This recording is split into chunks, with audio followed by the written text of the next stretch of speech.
Today we're reading a letter. Hey guys, I'm Laurie. I'm with thewifeexpert.com. Thank you for subscribing to my YouTube channel and for passing these videos on to people that need them. I care about marriage. I want you to stay married. I want you to have a family that goes on forever. I don't like hearing about someone saying, my family fell apart, or my husband left, or my grandma left, and then my mom left, and I want to leave. It can be changed. And all it takes is just one or two people caring and paying attention. I just had a husband tell me that a man who saw him almost cheat on his wife stood up and said, yeah, you know what? I wouldn't do it because of blah, blah, blah. And most men, when they see someone about to cheat on their wife, they'll go, oh, and they'll shut up. Be brave. Be forthright. Say something. Tell people, really, that's a good idea. You really want to implode your life and have your kids hate you the rest of your life? I don't know if it's worth it. You saying nothing just means that you don't care. You saying nothing means you welcome it and you're okay with it. So say something. And if you don't feel like saying something, write a letter. If you need my help, reach out to me. This is what I do. If you need to write a letter to your mom who's starting to have an affair and you don't want her to, or you found out your mom is having an affair and you want to tell her that you know, reach out to me.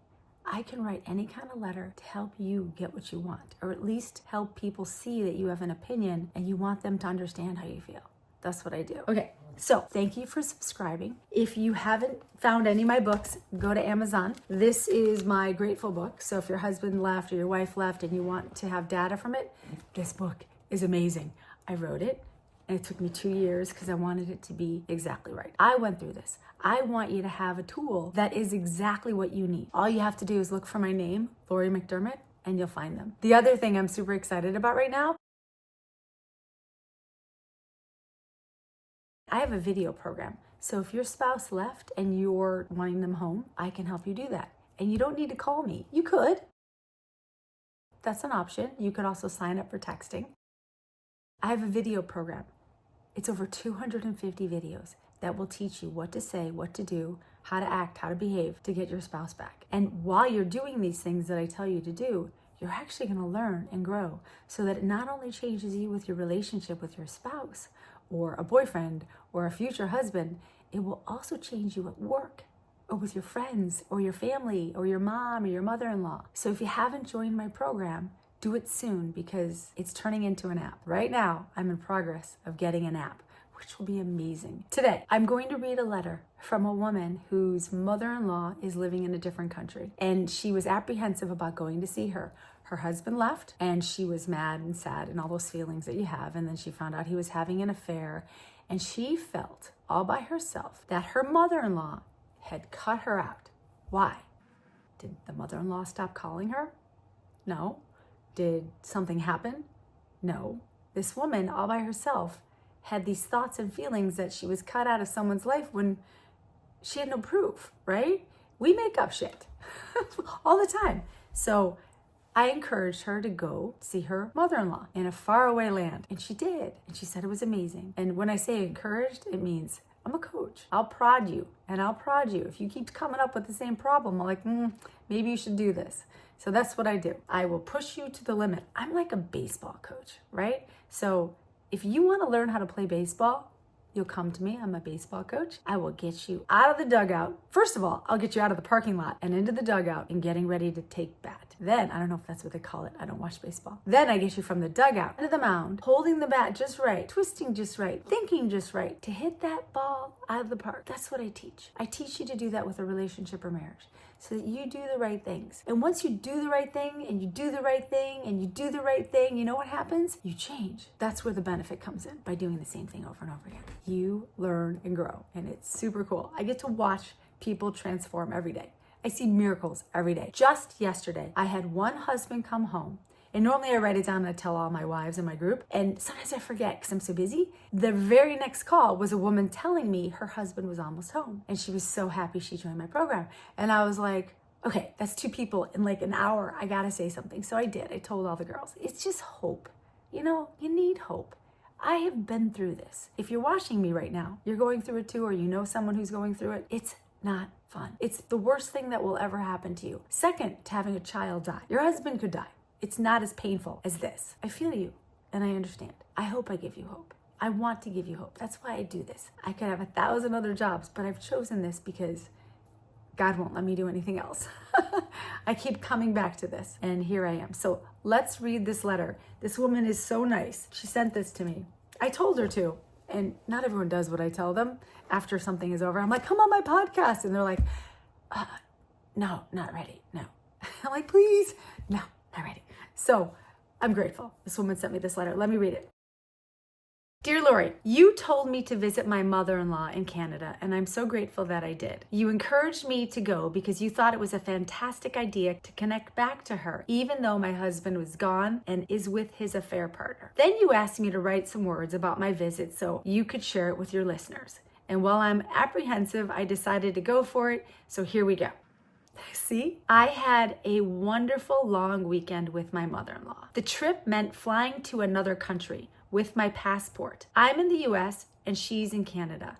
I have never flown alone, so this was in itself a huge ordeal. Since my husband and I separated, we've been living apart for almost 2 years. I wanted to visit her at some point because she's 85, and although she's active, I wanted to see her before she went up to heaven. But now that I was going, I realized I was not prepared to talk to her, and maybe she wasn't prepared to talk to me either. Let's be clear. It was after you poking me and me letting go of my fear that I actually started planning my trip, but had no idea what I was getting into, and I took a huge leap of faith. I've always taken good care of my connections with my in-law family and have a good regular relationship with them, apart from my husband, which is good. My mother-in-law and I had regularly texted and shared pictures of random things, and I shared with her what my adult children were doing. But this was the first time we'd talked in 2 years since the separation. And although I was really upset at the beginning of our separation, with your help, I swallowed my ego and created love and understanding that my mother-in-law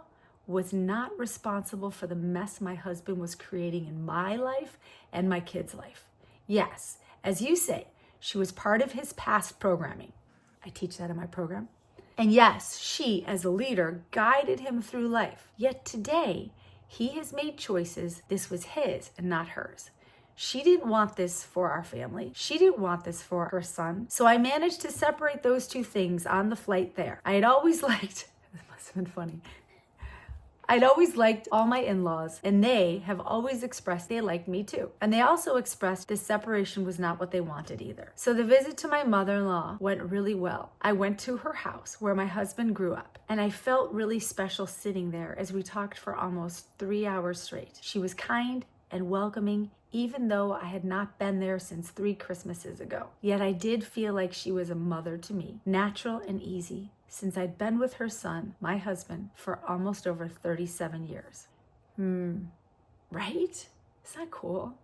People stop talking to each other for the stupidest of reasons. Just because your husband went that way doesn't mean you lose connections to all the people that you love from your husband's family. We do that in our head, and that's wrong. My mother-in-law told me she still doesn't understand her son's behavior or what's going on with him, but she's learning to accept that this is the way they are. And she told me that I must accept him for who he is today, right now, too. I agree with that. While I was there, I noticed she still had our wedding photo right there on her piano with all the other photos of her kids' weddings. When I asked her about the photo sitting there, she pointed to all the wedding photos and said, ready? This is what I want, and I'm going to believe these pictures are what will be. I told her, I'm like, can I have your mother-in-law's address? Can I send her a thank you note for being a matriarch of her family? Applaud these people. Wonderful. I'm interrupting this because I'm editing this, and I just had a call with a lady this morning whose mother-in-law just went on a vacation trip skiing with Horseface. That's the husband's girlfriend. She's been married to this guy for almost 30 years. They have 5 children. 3 of them have already launched out of college, and now husband is going away with his girlfriend and grandma to go skiing for Valentine's Day. I said, well, what did his mom say? And she said, I don't know, we really haven't talked, but her husband left her. I guess his dad died a while ago, so it's just mom, and mom is lonely, and she's okay with this new person from what I'm gathering from my student wife. Here's the deal. You're having an affair? We're going to stop this. As an adult looking at a child having an affair and they say no, and they stand up to that person having an affair, that changes things. But chances are the parents of the person having an affair never did that when they were a kid. So how in the world would they know how to do that today? Maybe they learned. Chances are they didn't. So there's so much here. But let's get back to the letter. The wife says, I felt so joyful and comforted. Yes, that's what we do. I'm going to be an old lady and I'm going to do that. Yes. Old people don't realize they could be this sense of joy and comfort to young people when they talk about what happened in their life. I'm going to go back to this before I continue to cry. Once back home in Miami, I felt immensely satisfied and happy to have made the trip to visit her. Thank you for encouraging me, because I knew just from being with her that I did something important for me as well as for her. My kids have asked me all about the trip, and I have filled many hours of sharing with them the conversations I had with Grandma in Canada, whom they barely know. And she says, and that's my fault too. I never took them there because we didn't have much money and I was too busy creating a new family for us. My kids know very little of their heritage, and now I'm doing everything I can to change that. As they are adults now and beginning to really care about who they are and where they came from. When my husband found out I visited his mom, he was mad and inquisitive. That's my family, not yours. I use the words you always tell us to say when words like this are spoken, and they worked. He calmed down and he lightened, and then he asked me questions. It was the perfect chance to tell him the little apologies you and I wrote, and he just listened in a way that was telling me he was seeking hope too.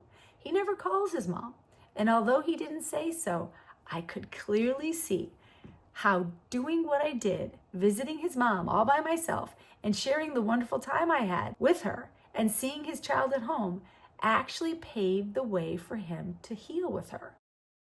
Maybe he will go back and visit her on his own. I didn't tell him about the wedding photo because I figured he'll see this when he's ready and goes back to his old house. I truly believe he will go visit her soon. Maybe I'll go with him. Thank you again for your guidance and help. I wouldn't be where I am today without you. I have so much hope, and I promise I will always stay straight. Yes. Did you see that? I'm so glad she wrote that. If you have any letters and you want to share anything with me, please send them to me. Email me at thewifeexpert@gmail.com. I will read them. I love reading people's stories. Why? Because you're sitting here listening to this going, oh, that was interesting, right? So share your story with me. And I will share it with everyone else, because people learn from other people's stories, just like you're learning right now. So if you know anyone who needs to hear this story, send it off to them. They're waiting for you. That's why you're hearing this right now. Someone's poking you, me, you. Get it off. Enjoy my videos or come see me at thewifeexpert.com.